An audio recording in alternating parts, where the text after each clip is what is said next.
there is one particular technology, the molecular machines, molecular robots, atomically precise manufacturing, no matter how you call it, the original nanotechnology vision from Eric Drexler, which was forgotten 10 years ago, and everybody stopped paying attention to that. And that is not really a problem per se, but it's an omission, because nanotechnology would help us solve all other problems.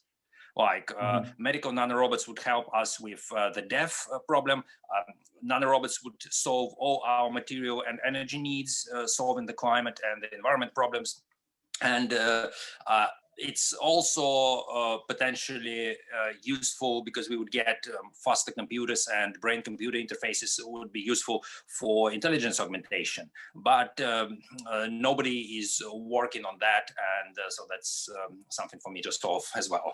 If we can extend our lifespan, potentially to immortality, we can increase the knowledge and capabilities of the human colossus, become mature, wiser, and ultimately better beings.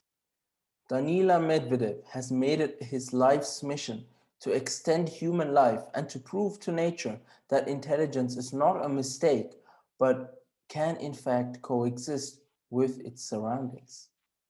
Danila works on an inconceivable number of different projects to achieve that. He's founder of the Russian Transhumanist Movement and several companies and initiatives in areas such as cryonics, nanotechnology, and intelligence augmentation. Join our talk with Danila to learn more about why nature doesn't have to be our limits, why you might plan for life after death, and why you should be excited about getting your body cryopreserved after you die.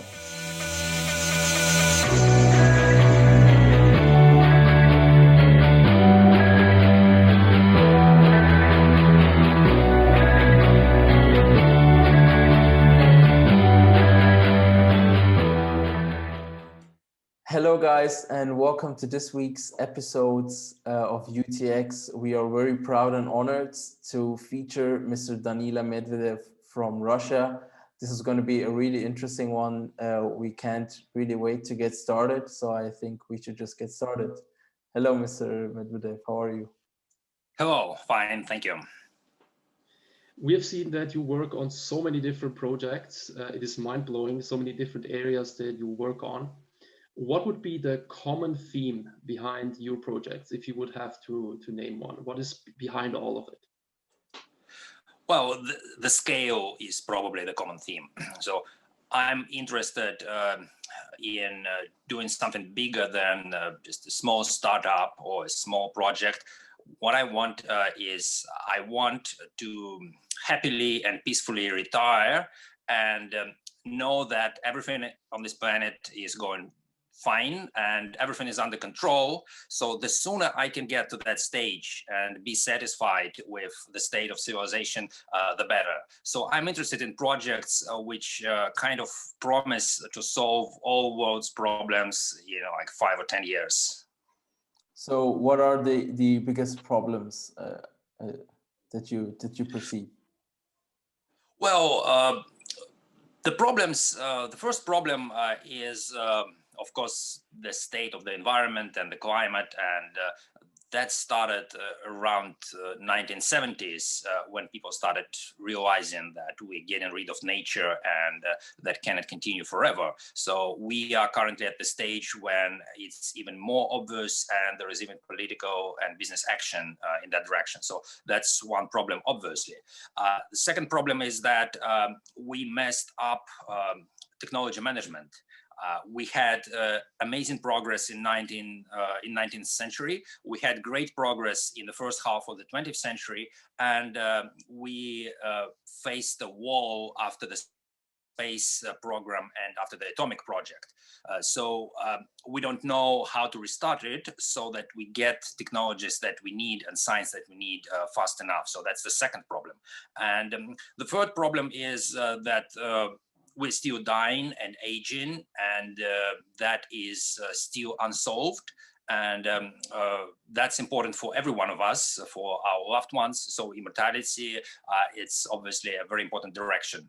And Then number 4, I would say our intelligence. We are currently developing artificial intelligence, and a lot of money goes into that. And we are kind of forgetting about our own intelligence and how we're going to compete, not in terms of jobs, but in terms of influence on this planet. If we create artificial intelligence, which is 1,000 times smarter than humans, then the question is, why don't we make ourselves 1,000 times smarter? And nobody is working on that. So that's one area of focus for me personally. And number 5, I would say there is one particular technology, the molecular machines, molecular robots, atomically precise manufacturing, no matter how you call it, the original nanotechnology vision from Eric Drexler, which was forgotten 10 years ago, and everybody stopped paying attention to that. And that is not really a problem per se, but it's an omission, because nanotechnology would help us solve all other problems. Like medical nanorobots would help us with the deaf problem. Nanorobots would solve all our material and energy needs, solving the climate and the environment problems. And it's also potentially useful because we would get faster computers, and brain-computer interfaces would be useful for intelligence augmentation. But nobody is working on that, and so that's something for me to solve as well. So you mentioned kind of your motivators. Now we're curious to know that, are you working in excitement of what happens when we solve these problems, or out of fear what would happen if we don't solve these problems? Excitement, 100%. I mean, I do understand that a tragedy happens every day when 200,000 people die from old age and disease, but I don't know those people personally. Over the past 10 years, there have been probably like 5 people whom I really miss because they were really smart. And I mean, there were some people like Marvin Minsky who have been cryopreserved, so I don't miss him that much because I will have a chance to meet him in the future. But in other cases, yeah, that was terrible for me personally. But I don't really fear what would happen, because I know that we have some solutions of last resort, like if climate change becomes really, really bad and temperature goes up 5 degrees, we still can quickly solve it using geoengineering and just working on that for like a year or 2 and creating a solution. So I'm not really scared of what might happen. But artificial intelligence, on the other hand, that is kind of icky, because really big companies like Google and Microsoft and Sber in Russia are motivated to create general intelligence, artificial general intelligence, and I don't see that they care a little bit about human intelligence, and I don't want personally to lose this competition, this race. Mm-hmm. Talking about life extension and preservation, immortality, this might be a bit of a philosophical question, but you might have a pragmatic answer to it. The question is, like would people, if you unfreeze them and you have the ability in the future to make them live again, will they be willing to do so? And the second question is, isn't it that nature somehow has this mechanism of just transforming things, making them that, and then transforming them again into something new, something living? Do you think we can somehow get over this, or do you think even that nature has another principle, which is just life in itself, which is what we want to preserve? Well, I think you need to look beyond life and look at intelligence, because we are much more than our cells and DNA. We are also the pattern in our minds, and that is something that we want to preserve. Also, speaking about the role of nature, I would point to the work of Robert Kegan, a specialist in adult development, the psychology of adult development. And he has a theory like Piaget has a theory of child development, and Robert Keegan kind of takes over from that and describes what happens in how we think about ourselves, about others, about worldviews, and this development continues until old age, and it's really different now from what we had 2 centuries ago. 2 centuries ago, most people died when they were like 50 years or 30 years old, 40 years old. They didn't have time to become wise. They didn't have time to understand like alternative views, that different people have different interests. You simply didn't have enough time to mature, and you were always concerned about what are you going to eat, not thinking about your place in the world. And Robert Keegan has what he calls a big idea, and the big idea is that I mean, it's just a metaphor, but nature somehow sensed that we are fucking up the ecosystem and everything on this planet. So it kind of gave us longer life through antibiotics, through sanitation, hygiene, antiseptics, and so on. And nature did that in order for us to become wise, to have more people reach old age, so that these people can develop mental models which are complex enough to take into account like our agency, our relation with the world, with the society, with different societies. And this is what is happening today because we're getting more and more people who live in to their 70s and 80s and 90s. And if they don't get Alzheimer or senile dementia, then they are becoming wiser in addition to getting more experience. So those people are really worth preserving because they are kind of better balanced individuals. They fit better in the society. They're not as antagonistic, less more altruistic, less egoistic. And it's interesting how our society can potentially develop if you get more people, if you help them develop and grow. And I think that's our answer to nature. So we are saying we are not just another virus. We're not just another species that just eats and shits. We are really smart and we reflect on what's happening. And we have these mental models of the world and ourselves. And please don't kill us. We like to live. We like to think, and it's worth something.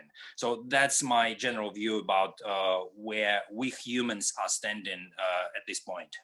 So it's not about, it's really about proving to nature sort of that intelligence isn't something that destroys the world and needs to be destroyed. It's something that if we develop far enough by extending people's life, by giving us more time to mature, it's something worth preserving that can be beneficial to everyone. Yes, to everyone and to nature and to the universe. And that there is really, there is some conflict right now between civilization and nature, but that conflict is one that can be resolved not through annihilation of one side, but through learning to live in balance. And that doesn't require us to abandon technology, to abandon economic growth. We just need to understand how we can fit into the bigger system and develop this system as well. So as you said, like extending our lifespan makes us wiser and helps us to collectively be less wrong and be better people overall to upgrade our species. And Elon Musk once said also for the individual or for himself that the goal is to be less wrong over time. Is this also something that drives you personally, going in different directions, learning about many different things to be less wrong over time? Well, personally, I'm not worried about that that much. I mean, I enjoy being wrong sometimes, and I can hold contradictory thoughts in my brain, and it doesn't hurt.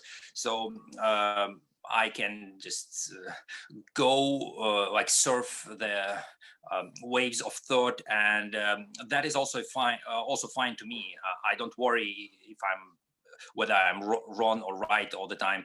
But I do understand that in general, I want to be to think in the correct way about the world. So if the sky is blue, I want to believe it's blue. If nanotechnology is possible, I want to believe it's possible, and I want to create it. So I'm kind of rational very deeply. It's just that on the surface, I enjoy also like random stuff, creativity, multiple trains of thought, and so on. And also, I enjoy complexity and just getting in the complex system and trying to understand what is right, what is wrong there. It's impossible. There's no right answer. We, as we humans are today, cannot understand some complicated stuff like how our society is working, how a society works, how our economy works. So here, I just want useful answers. I don't worry whether they're right or wrong. And sometimes I can have wrong theory, but it can still produce good results. As you talk about nanotech, and we've also talked about the great potential of nanotechnology in, for instance, medicine and genetics in this podcast before. What is your stance on it? You've already talked a little bit about it, and where do you want to bring it with your projects? Because you're also involved in nanotechnology. Well, it's very simple. I'll show you. Wow. Here is a book from 1992, Nanosystems by Eric Drexler, and it's rather thick. And it's full of formulas and graphs, and it describes the technological approach, how you can actually build useful systems out of individual atoms, and how is that supposed to work. So the problem is that these ideas were so revolutionary that everybody either ignored them or simply didn't know how to fit them into the existing scientific paradigm, existing funding mechanisms. So what happened is really a tragedy, because I mean, it would probably be easier if Eric Drexler just, I don't know, died from hunger, or if somebody killed him, because then it would kind of make sense that we don't have nanotechnology because some crazy killed this researcher. But what we have is even more tragic, because currently Eric Drexler works under Nick Bostrom in the Future of Humanity Institute in Oxford, and he's apparently paid a salary, and he probably lives in comfort because Oxford is part of an advanced civilization. So like he has running water, sanitation, food in his fridge, and he's not working on nanotech. He publishes articles about strategies in artificial intelligence. He analyzes what are the chances that other civilizations exist in Milky Way. And as far as I'm aware, for like 10 years, he hasn't worked on bringing this vision of nanotechnology to reality. And it's as if our civilization, our society collectively like lobotomized Drexler, just getting into his brain and removing nanotechnology ideas from there. And obviously we didn't do that directly, but we did that through neglect and through our ignorance, because no matter how many heads of states he met, no matter how many scientists invited him to conferences, no matter how much he spoke in front of different companies, the end result was that no one took the initiative to develop molecular machines as he envisioned that and as is entirely possible. So that is really unlike, I mean, there are two examples. What happened to Drexler is one example. What happened to Douglas Engelbart in 1970s, that's another example. So we had some genius ideas about how we can move forward the technological frontier. And in at least two cases, we ignored that. So that is connected to my second area of concern, the innovation system, because unlike with railroads, for example, and steel and steam engine, where hundreds of people were involved. Everyone was building better steam engines. Everyone was improving railroads. People were trying different types of railroads, different machines, different strategies. And there was exciting industrial development about that. And people were using railroads. They were scared to ride them, but they still rode them, and passengers rode them. And there was cargo going around England. And that was really a revolution. The Industrial Revolution started that way. And we have nothing like that with nanotech or intelligence augmentation, which when you look at the big history at the 2 centuries, the past 2 centuries of civilizational development, it really shows that something is really sick in how a society is structured. And that is something that few people see. People like Peter Thiel and others, those who are interested in progress studies, they speak about slowdown, about secular stagnation, people like Robert Gordon and others. But I mean, I don't think I've ever encountered any of them mentioning specifically these 2 examples of nanotech and intelligence augmentation, because these 2 are like magic technologies. They're something called general purpose technologies, like electricity or steam engine or a car or a computer. That is something that you can do millions of different things with. So nanotech is like that. You can build spaceships, you can transform entire planets, you can create artificial cells, you can rewrite our DNA, reconstruct all the proteins in our cells. And you can do that just by exploring what can be done with molecular machines. And intelligence augmentation is also similar, because intelligence is our main tool, and everything that we do in this world is done usually partly with intelligence. So if you improve the intelligence, like by 10%, you improve by 10% everything that happens in the world, including innovations, including science, including thinking. And that was supposed to really launch our civilization in 1970, launch it into space, not just literally, but figuratively as well. And that didn't happen. So that is something that most people miss, and also people who are managing our science and technologies, like in Russia, for example, the Academy of Sciences, the Ministry of Higher Education and Science, people there, they don't think about these problems, and they seem to think that everything is kind of fine.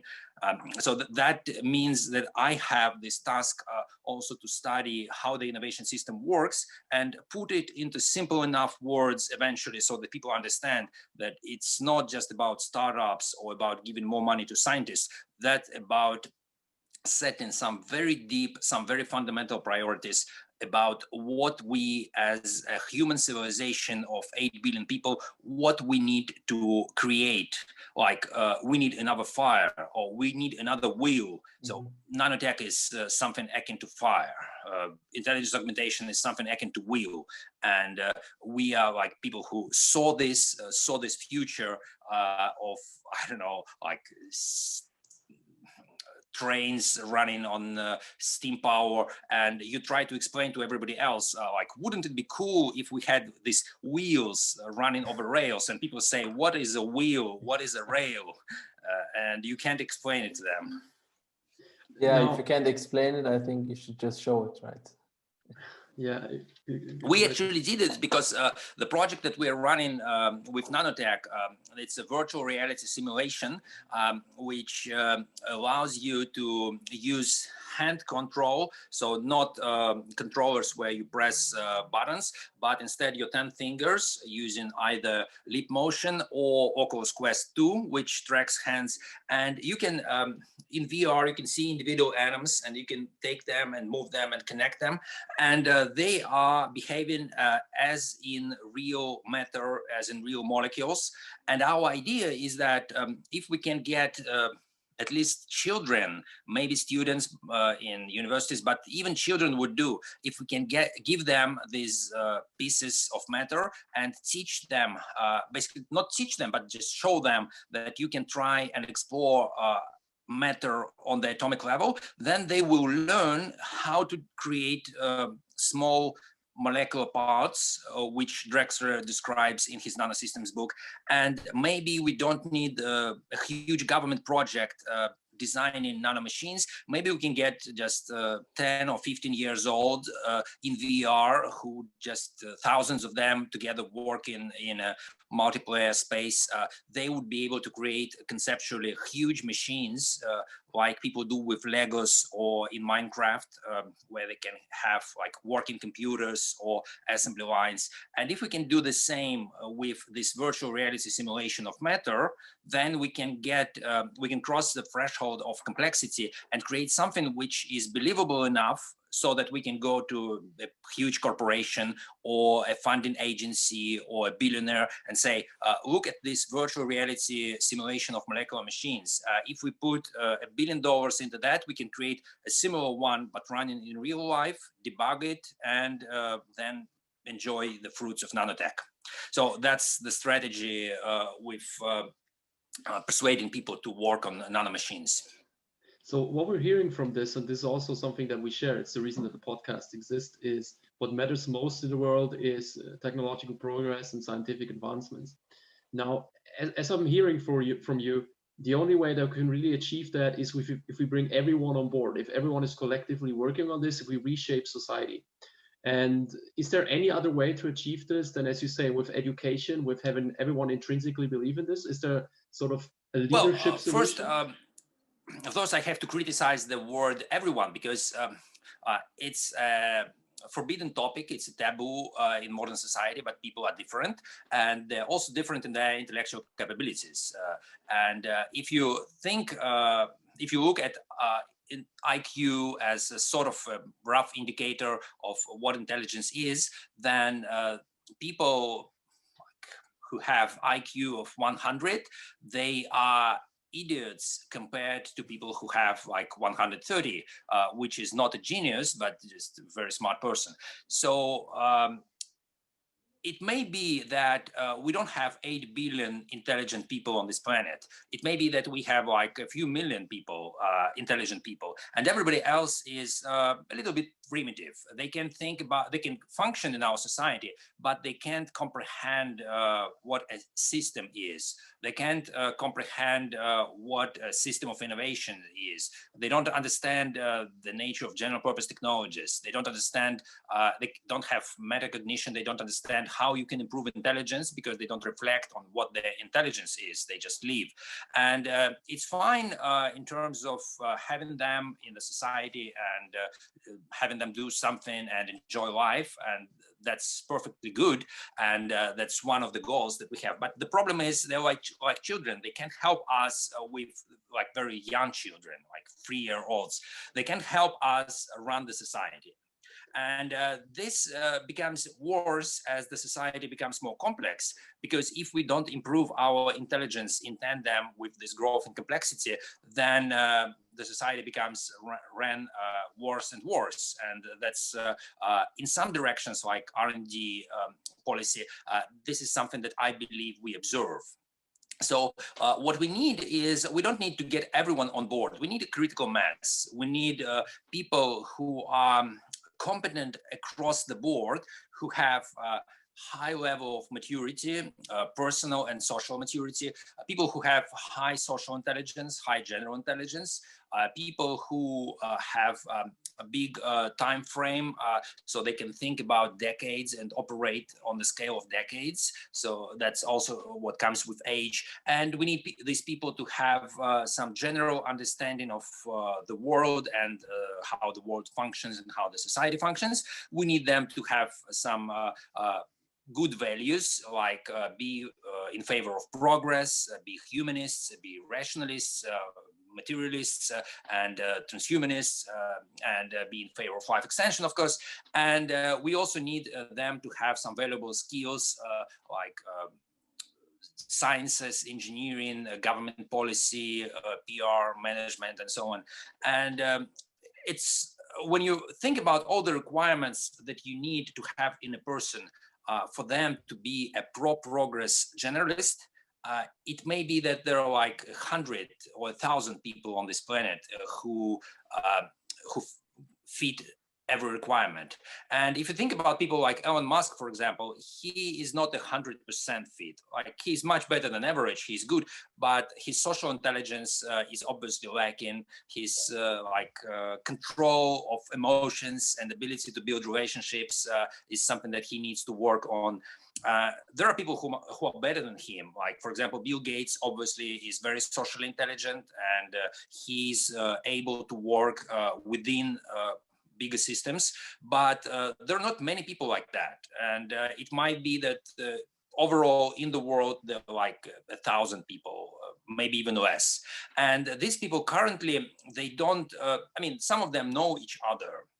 So we know that there are people like Aubrey de Grey, Eric Drexler, and others. So you can probably make a map of people who are potentially fixers for this society that we have, but there is no structure uniting them because it's first extremely complex to create social structures. It's extremely complex to create structures to solve such complex problems. And then every person on this potential list also has his or her idiosyncrasies, and some may think that, okay, I'm a billionaire and you are nobodies. Others may think something else, and some people might be just paranoid or maybe like jaded. And in order to bring them together, you need to already have enough resources and enough social capital. And so far, no one managed anything like that. So it's an open question of what is going to be the structure of our civilization that is responsible for restoring progress and moving us forward. Right now, there's no one responsible for that, but we still have time, like a few decades, to improve this and maybe build some social structure that would work on this purpose. Are you working on anything like that, or like, maybe some just at the very first stages? For example, one of the projects that we're doing right now is we are working on a strategy to defeat aging. Like, there is a scientific aspect of how you can deal with aging, and there are also some practical possibilities. You can work against senescent cells. You can try different drugs like rapamycin, metformin, and there are many startups with individual ideas. But when you look at the strategy, at the overall field of longevity research and development, then it's obvious that it's not optimized.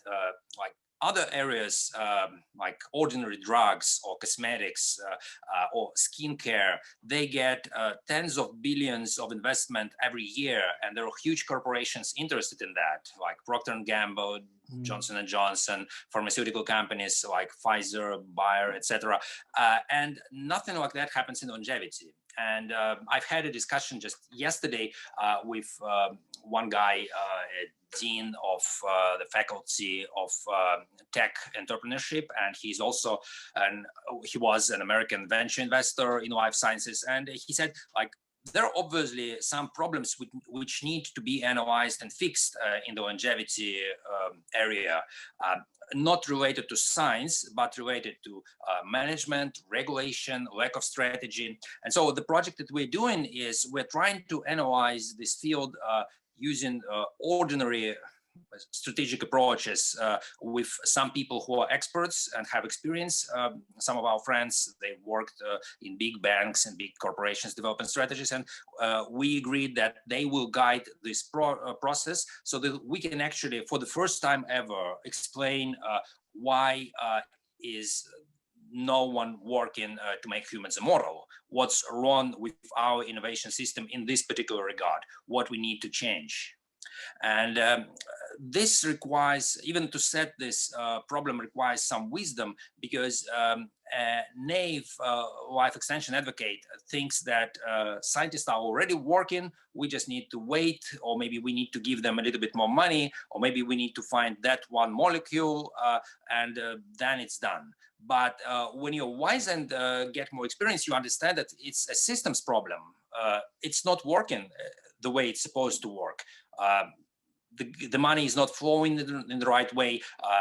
engineers are not solving the technical issues, and I hope that we'll be able to understand that, and then it's like 10 years maybe, and we get radical life extension. So if I understand correctly, for you, the question is not really which is the one technology that makes life extension and ultimately immortality possible, but it's rather how can we build a system that gets us there, including how can we preserve dead human bodies in as far as until we get there, right, with the cryonics approach. So you're more thinking about the surroundings of solving the problem, the meta heuristic, so to speak, to solve that problem, rather than one individual technology that can then bring us there, right?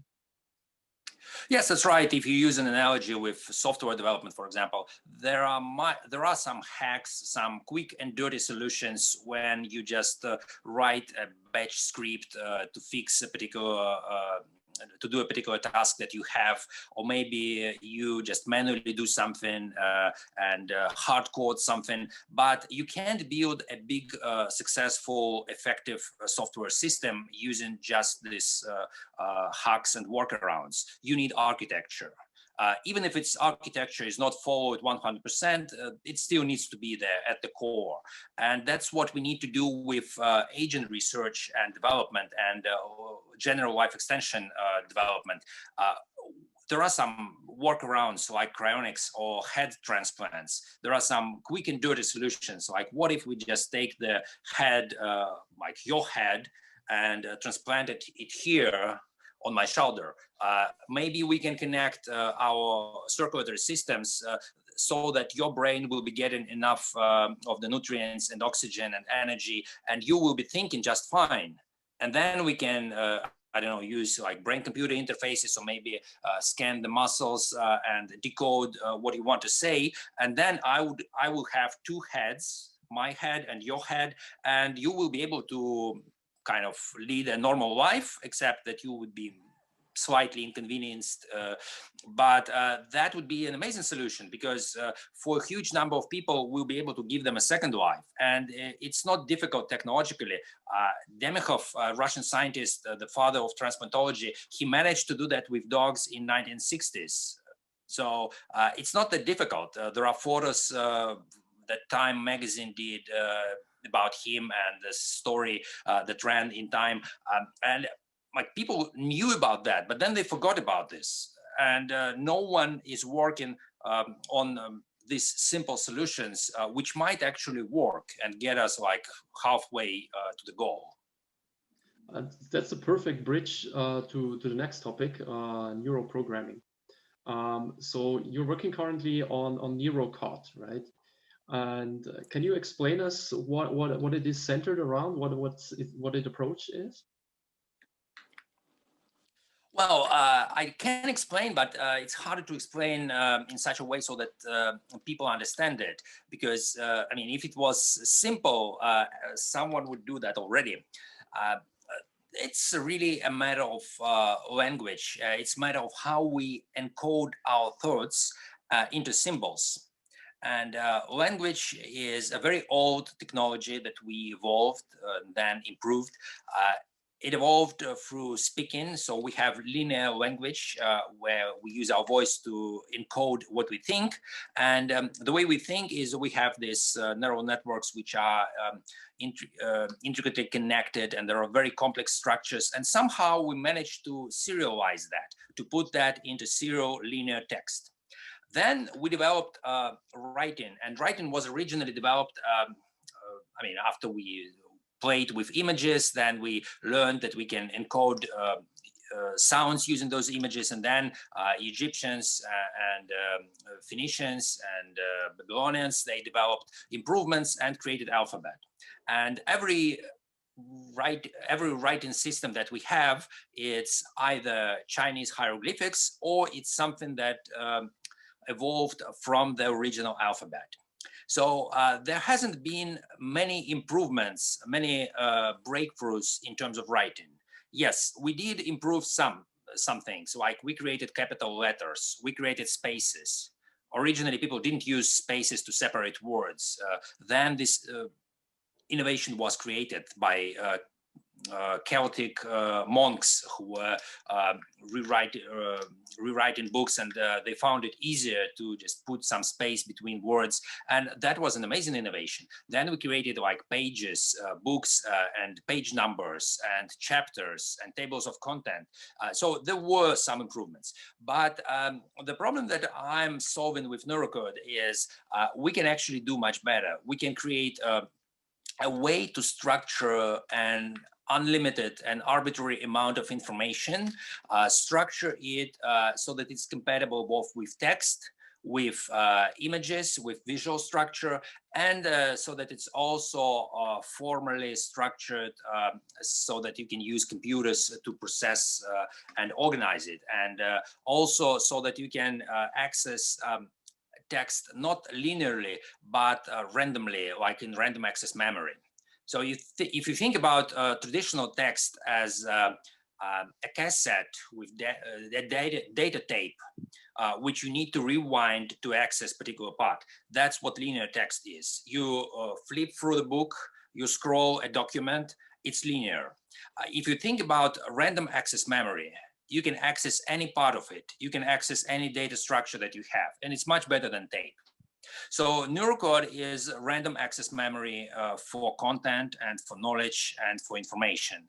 And it's a zoomable computer interface, graphical user interface, where you can create an arbitrarily complex and structured information structures that represent mental models, text, content, and so on.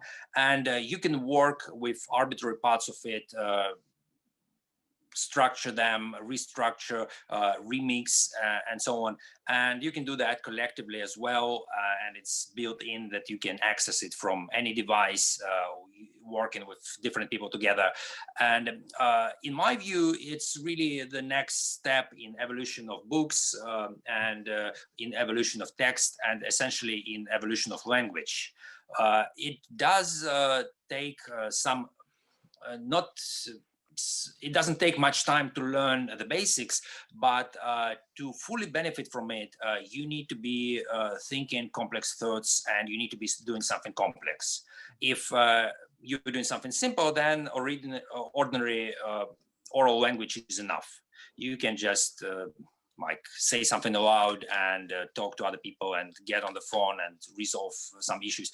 But if you're working on something complex, like how to fix climate, or how to develop life extension, or like even just how to restructure a corporation, then you need better tools, and NeyroKod is my solution to that.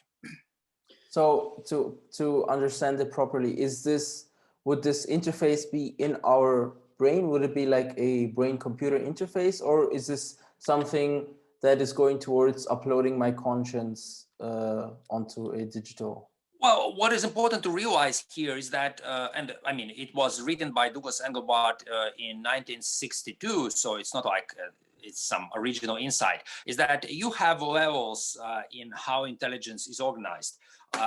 At the bottom, you have neural level. You have how our neural networks are structured.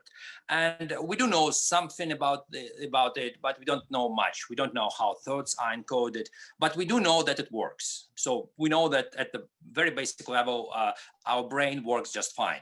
Then we have the next level, the mental level, the level of concepts. Like when you have a particular thought, you can repeat it again and again. You can visualize something. And we know that these structures are somewhat similar in other people.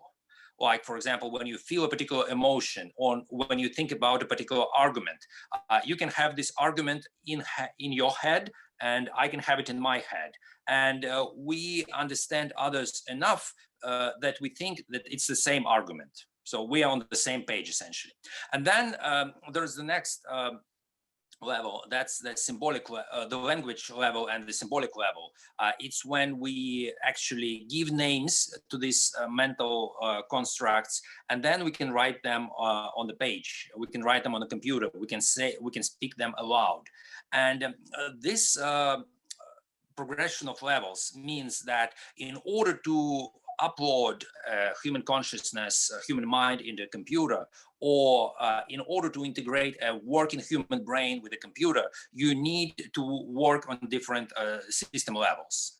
So you can't just upload a human through the neural substrate level, because that would require an enormously accurate reproduction of the brain and enormously powerful computers. In general, you would probably need to understand how human brain works on the level of thoughts, on the level of symbols, so like structure it somehow.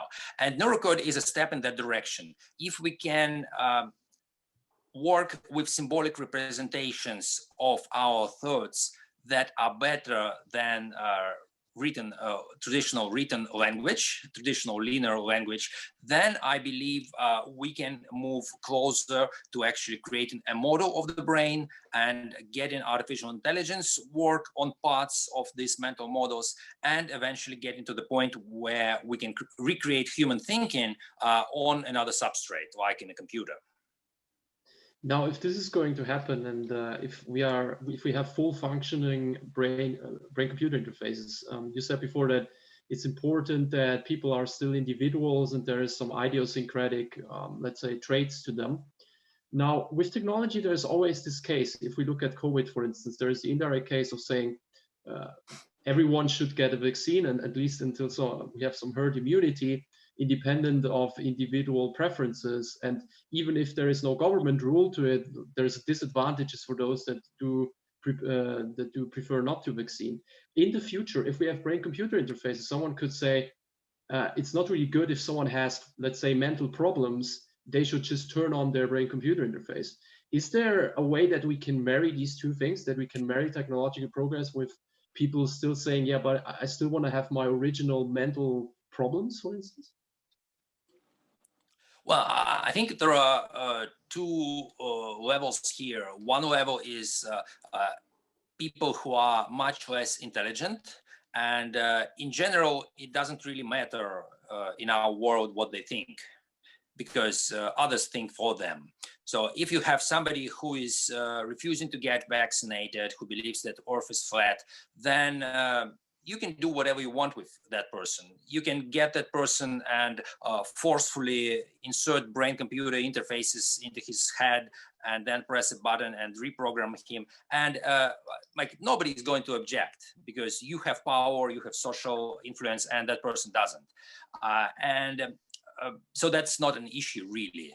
So we can say that we support everyone's mental freedom, but in fact, in reality, we don't support it even now. Like those people are being brainwashed by the media, by the TV, by social networks, by bots, by fake accounts on Twitter, and everybody's fine with that, even if they like pretend that they respect everyone.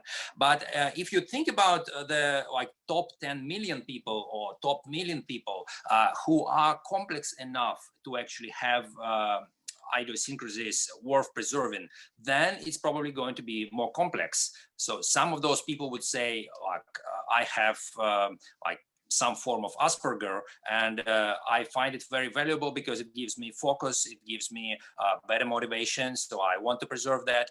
And you can argue that every person who is intelligent is broken in some unique way, and obviously we're going to preserve that. Like the Japanese have this tradition where if they break a ball or like some object, they fix it with glue which has gold in it, so that you see the structure of cracks. And they believe that the history of individual object, even if it was broken and then fixed, this history is worth preserving. So I believe this is true for complex intelligences, and I'm on the same page with Stephen Wolfram about this. Stephen Wolfram thinks that it's the history of your individual development, what thoughts you had at a particular moment, what actions you did. All that makes you. All that makes you valuable and important. And it's not just the current state that you have, but the history behind it. So in that case, I think if some people want to preserve their differences, and these differences are clearly interesting, even if maybe harmful in some way, then obviously we would find a way to preserve this variety and use that to our advantage, basically increasing diversity, from computer standpoint of view, from cybernetics standpoint, it makes sense. You have a more complex system which has more variety and it's more resilient and can create better new ideas or something. Yeah, so I have to ask this now, but you once mentioned that I really like the sentence. You said that food is annoying, sex is overrated, and love is an addiction. And that once we kind of move towards a more maybe not biologically oriented existence or conscience, that we can start focusing on things that are more meaningful. So like, yeah, what's your thought on that, especially connecting with the kind of technologies that you're building with NeyroKod? So what's your kind of vision for that? Well, my vision is that my experience gives me the ability to basically look at this issue from two sides, because I do share some experiences with others in terms of emotion, in terms of sex, and I can say that, yeah, I do understand, guys, what you feel when you are excited, when you are emotional. And yeah, I don't understand all the variety, like how you can have like hundreds of different emotions. It doesn't make sense to me. It's like too much. You are either fine or not fine, just to simplify things. But at the same time, I also have my like default state when I'm more analytical, more thought and cognition oriented, and I'm not excited to like have sex with someone. I'm excited to have a conversation, especially if it can be like a 5-hour conversation nonstop about some complex stuff, and I can be sharing the mental models that I have and get the input of that person. And if we are both active and involved enough, then it can be much more exciting to me. But I do understand that, yeah, people value excitement and different emotions, like from activities, from emotional, from social contact. And I think that if somebody is too emotional, too engaged with this human side, that person may be scared to lose that because they think their humanity depends on it. But I know that my humanity doesn't disappear when I'm in my analytical mode. I know that it's just as valid a way of thinking and living as when you are just constantly crazy with all the chemicals going through your brain, and like something happens to you and it affects everything else in the world. Somebody steps on your toe and you're like, this world is a shitty place. To me, it doesn't make sense because, well, the world hasn't changed. It's just somebody stepped on your toe. It's just get over it. But people with active, overactive emotions, they are sometimes kind of this way, and they need to learn strategies to manage that, to cope, to name these emotions, to like let them through themselves.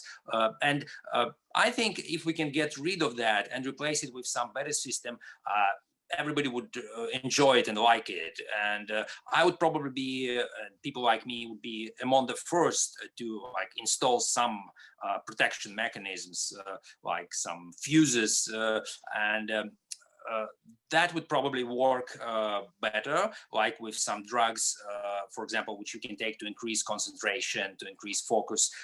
And people will learn that it's okay to live this way. And maybe on their birthday, once every year, they would just turn all the emotions on and enjoy like a huge orgy with sex, with different like adrenaline filled activities. And then they would say, okay, yeah, that was cool. Now for the next 364 days, I'm going back to normal, to analytical mode. But I mean, that's just one way it can be. Yeah, I agree. I think that emotions are primarily a biological tool to kind of aid us in our quest for surviving, to pass on our genes, and that so many things that we do are just centered around making sure that we eat or that we can pass on our genes. But I think looking beyond that is where the exciting stuff lies ahead. Now, yeah, and also when you think about the social level, like basically complexity in life, it goes from cell level to individual level to social level. And at individual level, we have these chemical control mechanisms that basically tell us fight or flight, like rest or do something active. And when we get to social level, it's completely different because there are no chemicals. So things like zeitgeist, for example, in the society, how is it encoded? It's encoded in information, in the media, in social media posts. Like you can analyze Twitter and say, okay, that's the national mood. We are like excited, or maybe we're feeling down. And it's the complexity, the potential complexity that is there is just huge. We don't know how to manage it. We don't even know how to measure it. Just a very few steps done in that direction. But once we get to understand how the society, how the groups work, then we would probably find it much more valuable than the individual emotions that individual single people have. Now, looking into the future, and I think, Anni, you have a question there regarding the cosmos, right? Yeah, so in one of the interviews that you gave, I think it was for Bloomberg, you spoke about a grand vision, kind of a cosmic development. But I couldn't find more about it, but thank goodness we have the opportunity to speak to you yourself. So just want to ask you, what is this grand vision that you hinted at? Well, this increase in complexity, increase in growth, increase in personal reflection, that is obviously a cosmic trend which many, like Ray Kurzweil, for example, spoke about, and many philosophers like Teilhard de Chardin spoke about some future omega point to which we like ascend or transcend, no matter how you put it. And I believe that we kind of lived at more or less the same level for hundreds of thousands of years. Then we slowly got this society thing moving with industrial revolution, scientific revolution, and increase in social complexity and increase in population. And then we got to the stage that we are now, where we can comprehend the idea of further evolution. Ordinary people can understand that, yes, we are potentially transhumans, we are potentially posthumans. Even people who are not very smart, who don't know what to do about it, they can understand that, yes, it's possible for us to live forever. It was simply inconceivable for people 1,000 years ago. Mm-hmm. They just couldn't understand what it means to live forever. Yes, they had some dreams about afterlife, but it's not like they had a good conceptualization of what it means to grow, to have different experiences, to travel, to try different arts, different jobs. And people today, they kind of understand it to some extent, even some very simple people. So I believe we are at a stage where we basically open the door in front of us for the first time, and before we step out of our home, we look at this, we look at the road in front of us, and we say, oh yeah, that's exciting, that's an exciting journey that is in front of us. And this journey, as we understand, it is not just for the humanity in general, it's for us personally as well. So we are currently at this beginning at the beginning of this second part of our journey, where we understand that, yeah, there is something exciting that might be going on. And we have some indications about what might lie in the future, like obviously space exploration, obviously moving from human bodies to artificial bodies, obviously control over matter on atomic level, obviously getting more energy from the stars. But I would be lying if I told you I understand what it's going to mean and how I will live in the future. I have no idea, like pretty much everyone on this planet, but I do know that I will be able to think many thoughts at once. I will be able to have different parts of my personality interact in more complex ways. I know that I will have a deep, intimate connection with other minds, and will be able to share thoughts not through linear language like I do today, and not even through NeyroKod, but through like just sharing huge parts of my vision. And I will also have access to many different mind states, what we call altered state of consciousness. It's very rough now. We just have a few drugs which can do that, but in the future it will be possible to like live in this idea space and do some unimaginable things. But what is important for me now is that in order to have a chance for that, we need not to fuck up the situation that we have right now.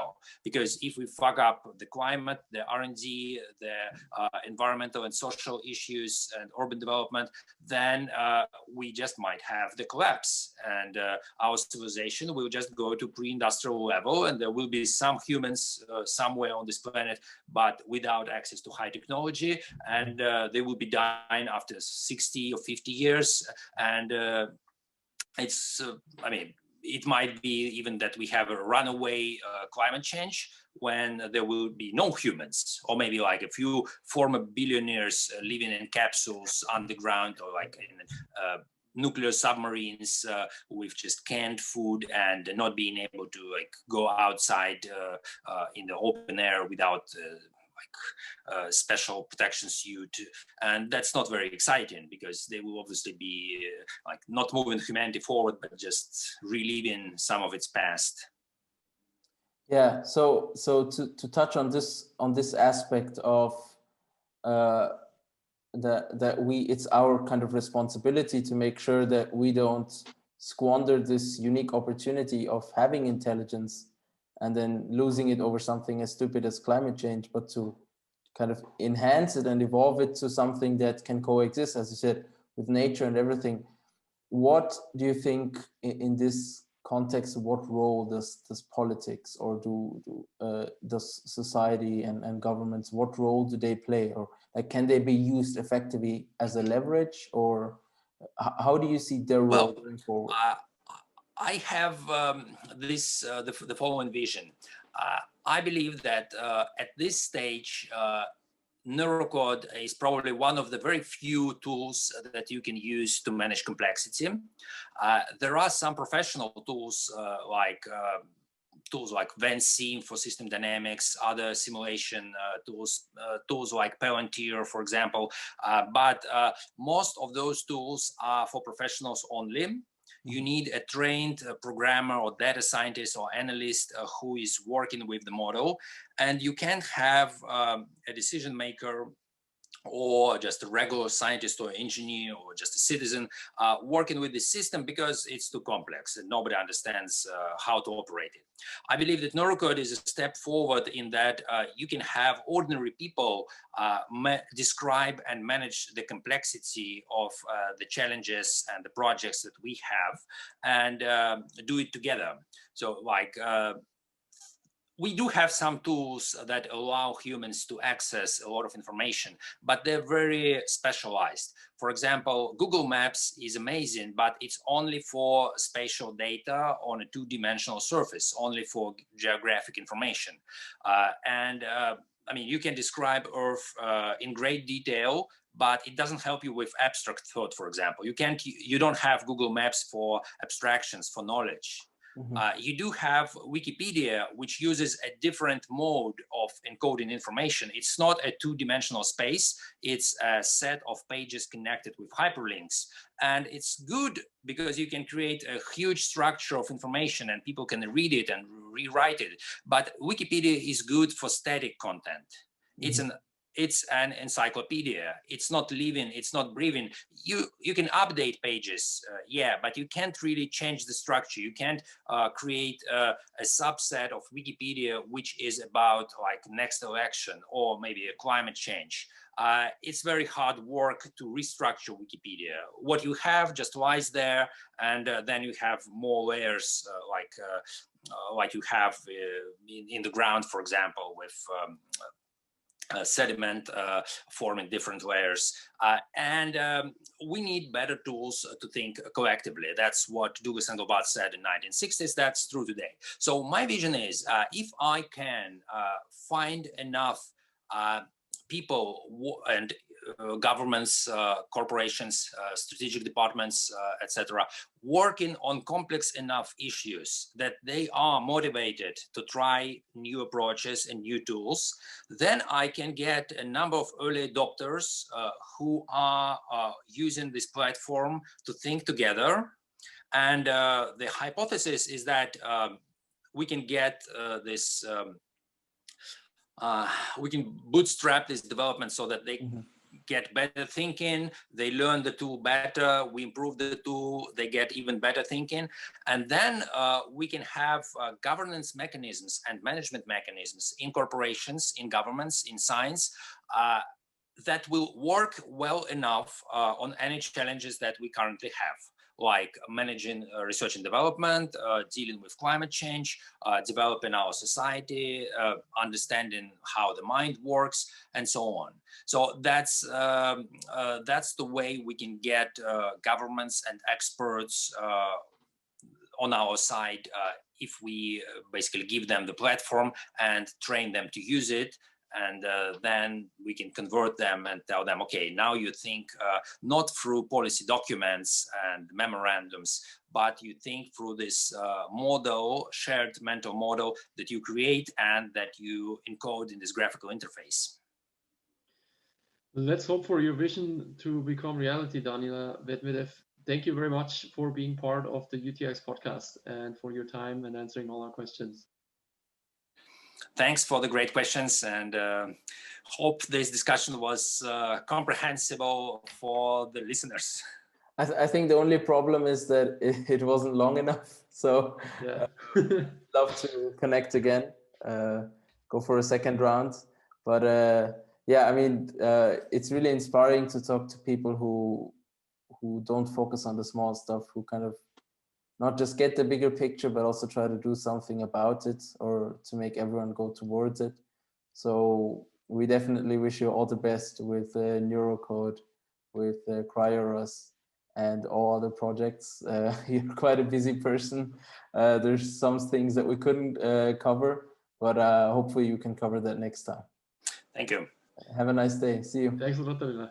Have a good day. Thank you. See you. Bye-bye.